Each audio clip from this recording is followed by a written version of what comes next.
மன்மதனின் முகவரி Plato shirts 6 முதல் 60 வரை. மன்மதனின் முகவரி பிளாட்டோ ஷர்ட்ஸ். மதுரையில் தனியார் விடுதியில் செய்தியாளர்களை சந்தித்த தமிழக காங்கிரஸ் கமிட்டி துணைத் தலைவர் இதயதுல்லா கூறுகையில், ஆளுநர் அவர்களும் இஸ்லாமியர்களுக்கான நீண்டகால போராட்டமான இடஒதுக்கீட்டை வழங்கினார்கள். 1951 வரை தமிழகத்தில் முஸ்லிம்களுக்கு 7% இடஒதுக்கீடு இருந்தது. அன்று செண்பகம் துரைராஜன் என்ற அம்மையார் உச்சநீதிமன்றம் சென்று ஒட்டுமொத்தமாக பிற்படுத்தப்பட்டவர்களுக்கும் முஸ்லிம்கள் உட்பட இன்ன பிற மக்களுக்குமான இடஒதுக்கீட்டை நிறுத்தினார்கள். அதன் பிறகு பண்டித ஜவஹர்லால் நேரு பிரதமராக இருந்த பொழுது தமிழகத்திலிருந்து பெருந்தலைவர் காமராஜ், பெரியார் போன்றவர்களுடைய குரலை ஏற்று அன்று பிற்படுத்தப்பட்டவர்களுக்கு இடஒதுக்கீடு வழங்கப்பட்டது. ஆக தமிழகத்தில் நீண்ட காலமாக அந்த இடஒதுக்கீடு இருந்த இடஒதுக்கீடு 2007 என்னுடைய அழுத்தத்தின் காரணமாக அன்றைய முதல்வர் என் பெயரை சொல்லி இடஒதுக்கீடு 3.5 விழுக்காடு கொடுத்தார். நாங்கள் 5 விழுக்காடு கேட்டிருந்தோம். அந்த இடஒதுக்கீடு தொடர்ந்து கிடைத்து வருகிறது. அந்த ஆணையிலே முஸ்லிம்களுக்கு என்றுதான் இருக்கிறது. அது மட்டுமல்ல, 2011 எனது இல்ல திருமணத்தில் கலந்து கொண்ட அன்றைய முதல்வரிடம் நான் இந்த 3.5 விழுக்காடு போதாது, எங்களிடம் 7 விழுக்காடு இருந்தது, அதை நீங்கள் 8 விழுக்காட்டை குறைத்து 5ஆக தாருங்கள் என்று சொன்னேன். அப்பொழுது அன்றைய முதல்வர் அங்கேயே ஒரு வாக்குறுதி அளித்தார். 2011 ஆட்சிக்கு வந்த பிறகு உடனடியாக நான் 5 விழுக்காடு தருவேன் என்று கூறினார்.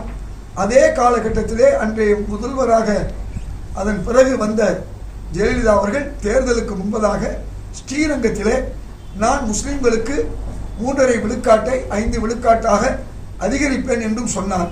ஆனால் அந்த ஆட்சியிலே அவர் செய்யவில்லை.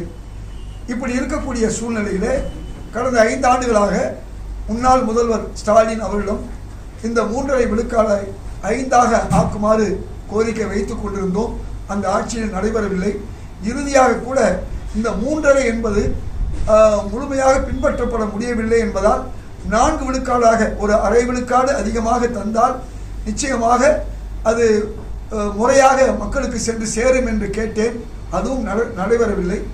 இருந்தாலும் இந்த இடஒதுக்கீடு 2007 கொடுத்த 3.5 விழுக்காடு தொடர்ந்து முஸ்லிம்களுக்கு கிடைத்துக் கொண்டிருக்கிறது. இப்பொழுது சமீபத்திலே 2 நீதியரசர்கள் உயர்நீதிமன்றத்திலே இந்த இடஒதுக்கீடு புதிதாக இஸ்லாத்தை தழுவுவர்களுக்கு இல்லை என்று ஒரு ஆணையை பிறப்பித்திருக்கிறார்.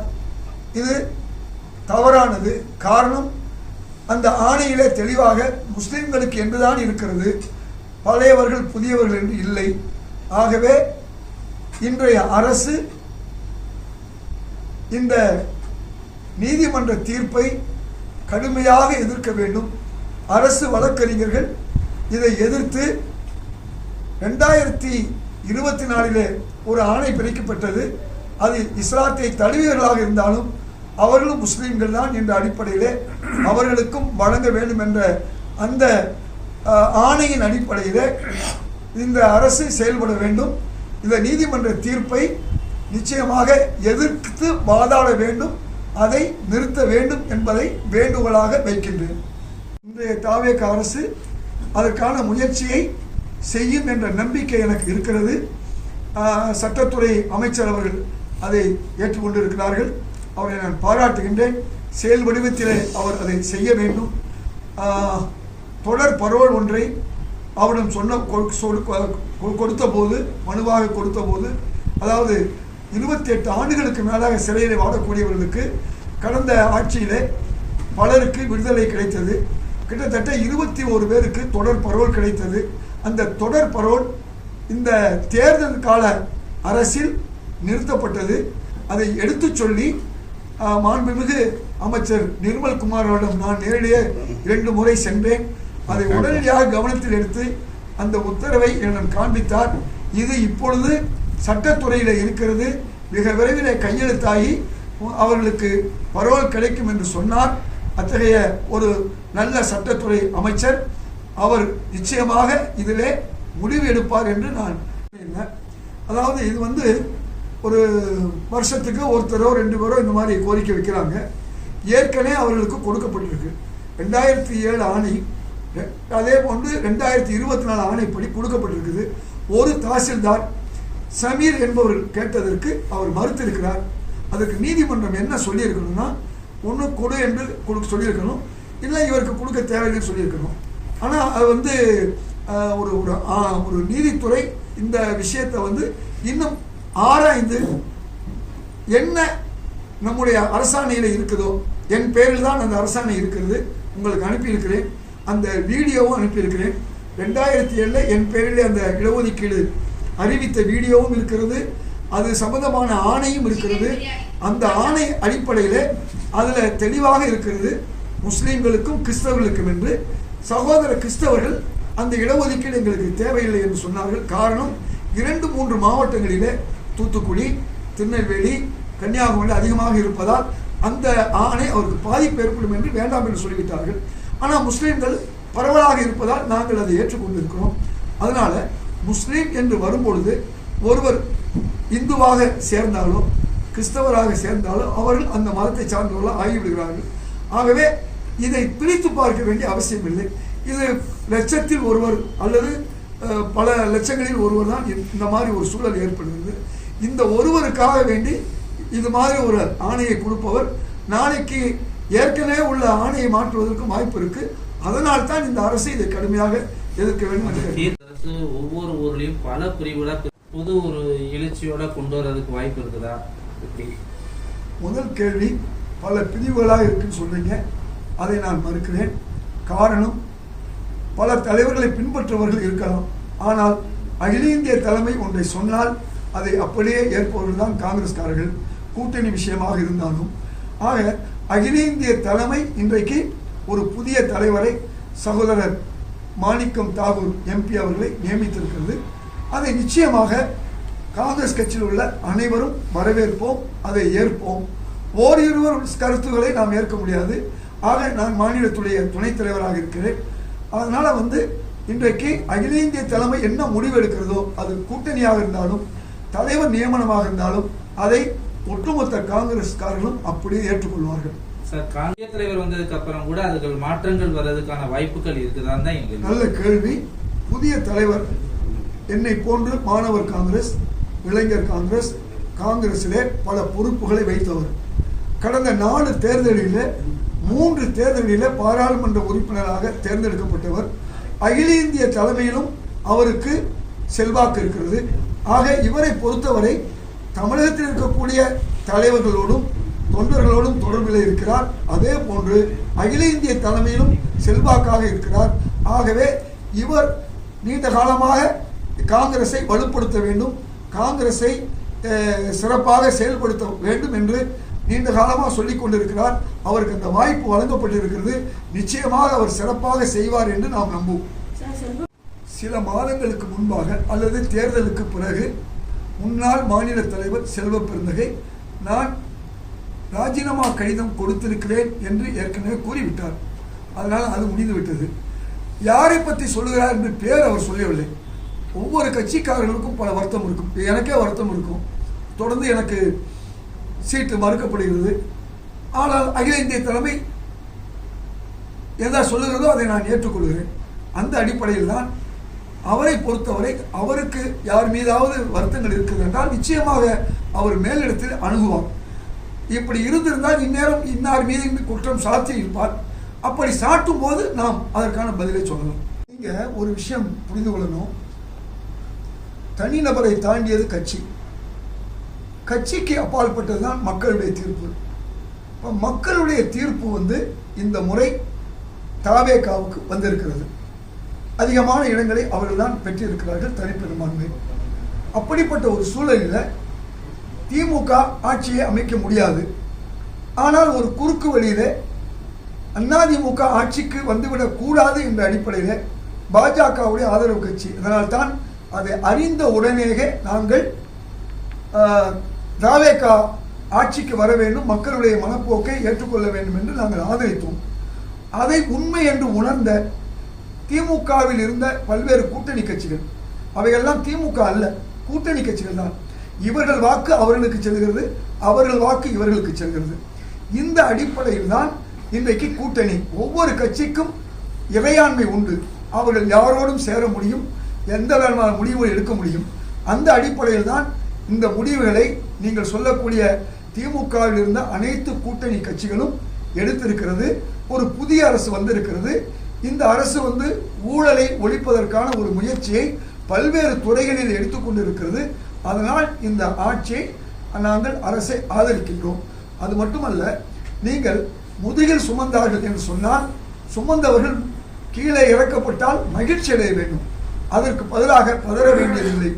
அதே போன்று துரோகம் கயமை என்று சொல்ல வேண்டியதில்லை. அப்படி பார்த்தால் திராவிட முன்னேற்ற கழகம் பல முறை காங்கிரஸ் கூட்டணியிலிருந்து சென்று பாஜகவை ஆதரித்திருக்கிறது, பாஜகவை விட்டு விலகி வந்திருக்கிறது. ஒருபோதும் பாஜகவோ காங்கிரஸோ துரோகம் என்ற வார்த்தையை திமுக மீது சுமத்தவில்லை, அதே மாதிரி முதுகில் சுமந்தோம் என்று சொல்லவில்லை. அதனால் ஒரு அரசியல் கட்சி ஒவ்வொருவருக்கும் ஒவ்வொரு தனிப்பட்ட பாதை உண்டு. அந்த பாதையினுடைய பயணம்தான் இன்றைய புதிய அரசு. அதனால் மக்களுடைய மனப்போக்கு, எங்களுடைய தலைமை, அகில இந்திய தலைமை, இந்த ரெண்டும் இணைந்து இந்த தாவேகாவுக்கு ஆதரவு கொடுக்க வேண்டும் என்ற ஒரு நிலை வந்தபோதுதான் நாங்களும் ஆதரித்தோம். திமுக கூட்டணியில் இருந்த பல கட்சிகளும் ஆதரித்திருக்கிறது.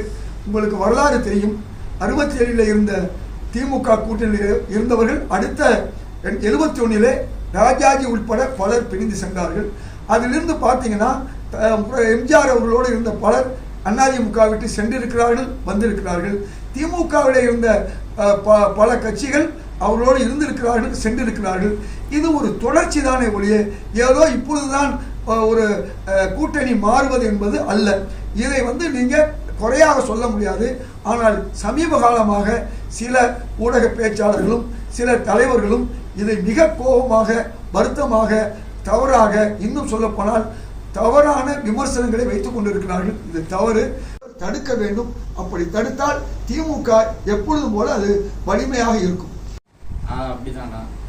அதாவது தேர்தல் முடிந்த பிறகு அல்லது வேட்பாளர் தேர்வுக்கு பிறகு அவர் பதவியிலிருந்து விலகக்கூடிய ஒரு சூழ்நிலை ஏற்பட்டுவிட்டது. அதனால இதற்கும் அதற்கும் சம்பந்தம் இல்லை. இது காங்கிரஸ் கட்சி அப்பொழுது தலைமைகளை மாற்றும், அதன் அடிப்படையில் தான். இது மாநில கட்சி அல்ல, ஒரே தலைவரோ தொடர்வது அல்லது ஒரு சிலரே தொடர்வது என்பது அல்ல. அதனால அந்த அதை நாம் ஏற்றுக்கொள்ள முடியாது. அப்படின்லாம் கூட கடுமையா இது பண்ணாங்க. அதையெல்லாம் தாங்கிட்டு தான் அந்த கட்சிக்காக அவர் கடுமையா இது பண்ணியிருந்தாரு. அவங்க சிலர் சொல்லும் போது அப்படிதான் சொல்றாங்க. அத எப்படி சார்? 2 குற்றச்சாட்டு. ஒன்று, அகில இந்திய தலைவராக இருப்பவர் மாண்புயர் மல்லிகார்ஜுன கார்கே அவர்கள். அவரும் நீங்க சொன்ன மாதிரி அவரும் தாழ்த்தப்பட்ட இனத்தை சார்ந்தவர். அவர் தலைவராக இருக்கும்போது இது ஒரு காரணமாக இருக்க வாய்ப்புள்ளது. 2வது, அங்கே வேட்பாளர் தேர்வில் சில குளறுபடிகள் நடந்தது என்பது உண்மை. அந்த அடிப்படையில் நானே கூட கேட்டேன், என்னை போன்ற நேர்மையானவர்களை நீங்கள் வேட்பாளராக தேர்ந்தெடுத்திருந்தால் உங்கள் மீது இந்த குற்றம் சுமத்தப்பட்டிருக்கிறது என்று அவருக்கு நான் எழுத்து மூலமாக கூட நான் முன்னாள் தலைவர் செல்வப்பிரந்தைக்கு கூறியிருந்தேன். ஆனால் துரதிர்ஷ்டவசமாக என்னை போன்றவர்கள் வரல. அதற்காக நாங்கள் வருத்தப்படலை. எங்களை பொறுத்தவரை கட்சி முக்கியம், கட்சிக்கு மேலே மக்கள் முக்கியம். அதனால் இந்த 2 குற்றச்சாட்டுகளில் எதுவுமே காலம்தான் பதில் சொல்லும். அதற்காக உண்மை அறியும் குழு ஒன்று நான் ஒருங்கிணைப்பாளராக நியமிக்கப்பட்டிருக்கிறது. டாக்டர் ஜெயக்குமார் அவர்கள் அது தலைவராக இருக்கிறார்கள்.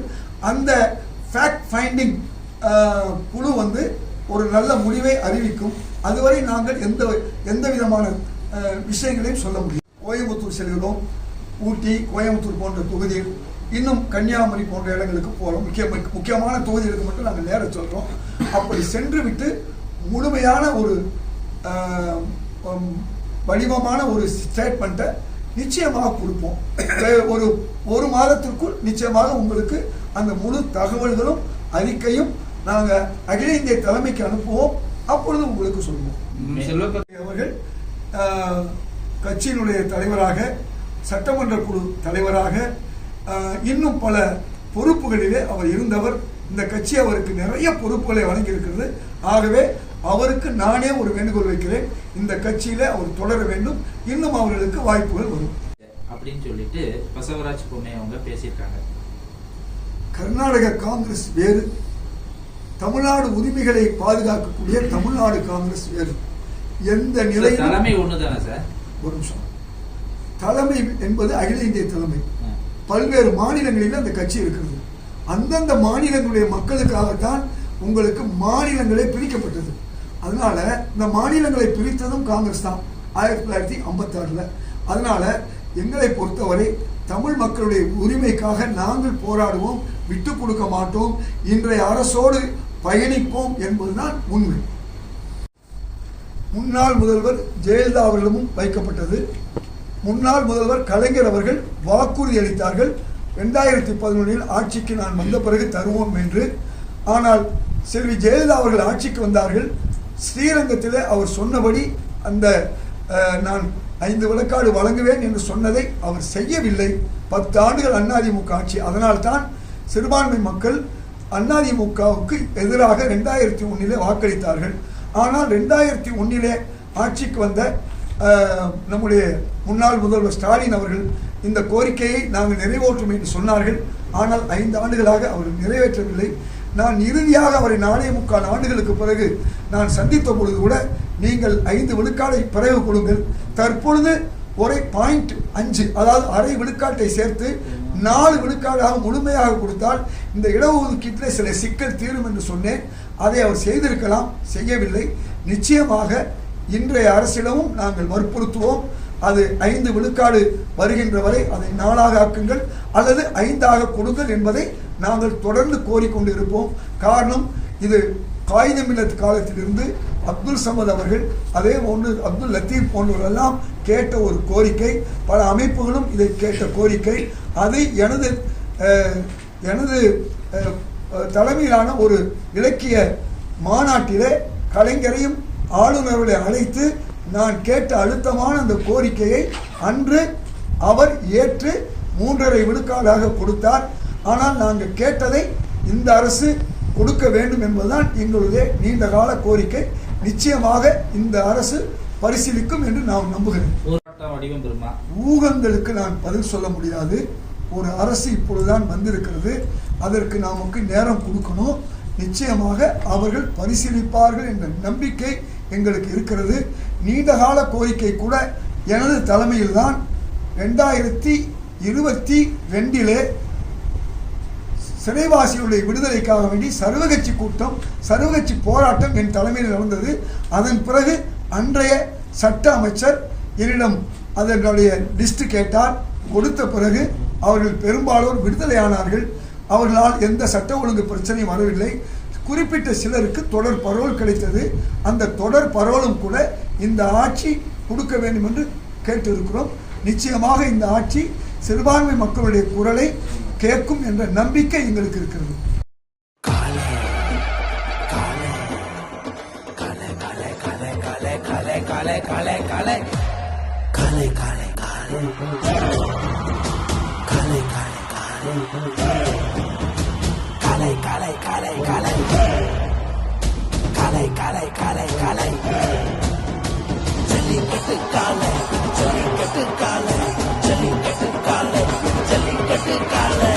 Jallikattu dhotis and shirts from the house of Plateau.